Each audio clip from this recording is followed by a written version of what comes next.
Car l'école, mes chers amis, est bien plus qu'un bâtiment aux murs blanchis à la chaux. Elle nous donne des outils essentiels. Le langage pour communiquer, les nombres pour calculer, la science pour comprendre, l'histoire pour s'orienter, la morale pour agir avec conscience. L'école transforme la simple curiosité en savoir, le savoir en pouvoir, le pouvoir de bâtir et de choisir son destin. L'école est l'ascenseur social le plus puissant jamais inventé par l'humanité. Elle ouvre des portes à ceux qui, sans elle, resteraient confinés dans la misère. Elle permet à chacun, riche ou pauvre, de se tenir debout, de faire entendre sa voix et de choisir son destin.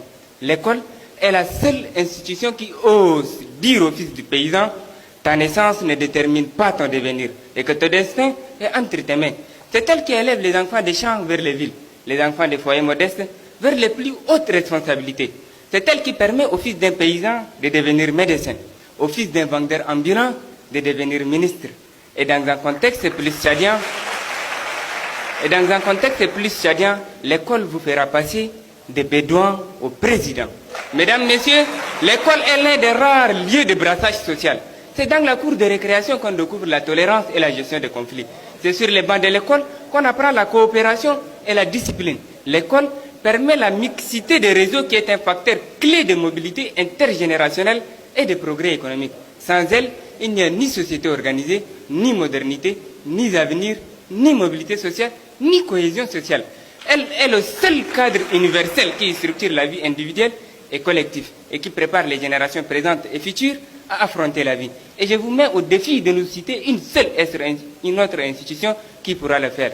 Elle prépare non seulement à la vie d'un individu, mais à la survie d'une nation. Regardez autour de vous les routes que nous empruntons, les hôpitaux qui nous soignent, les ponts qui nous relient, les réseaux qui nous connectent, les avions qui nous transportent. Tout cela est le fruit d'esprits formés, polis, aiguisés sur les bancs de l'école. De plus, chers contradicteurs, se préparer à la vie, ce n'est pas simplement apprendre à gagner sa vie, c'est aussi apprendre à la comprendre, à la partager et à la protéger. C'est apprendre la citoyenneté, le respect et la discipline. L'école nous apprend à tendre la main plutôt qu'à lever le poing.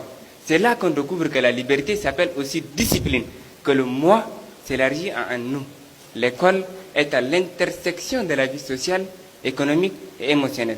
Et enfin, permettez-moi de convoquer une voix africaine, celle de l'historien Joseph Kizerbo, qui écrivait « L'être humain doit son humanité entière à l'éducation. C'est elle qui met l'homme debout et lui donne les outils et aptitudes indispensables à sa réalisation personnelle. » Oui, l'école met l'homme debout. Et c'est debout que l'on vit, que l'on lutte, que l'on espère. Je vous remercie.